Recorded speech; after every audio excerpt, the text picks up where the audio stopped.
ستا من شوال كان كصيام الدهر. الثانية كان النبي صلى الله عليه وسلم يكبر بين أضعاف الخطبة يكثر التكبير في خطبة العيدين.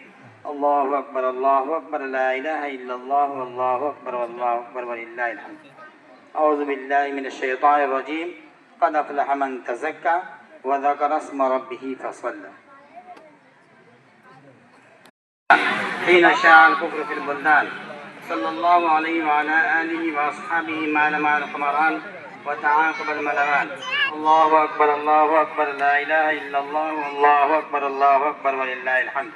أما بعد فاعلموا أن يومكم هذا يوم عيد لله عليكم فيه عوائد الإحسان ورجاء نيل الدرجات والعفو والغفران.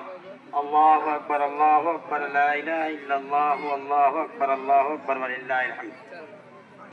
وقد قال رسول الله صلى الله عليه وسلم إن لكل قوم عيدا وهذا عيدنا.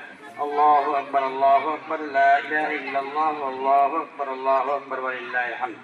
وقال رسول الله صلى الله عليه وسلم فإذا كان يوم عيدهم يعني يوم فطرهم باها بهم ملائكته فقال يا ملائكتي ما جزاء أجر وفى عمله؟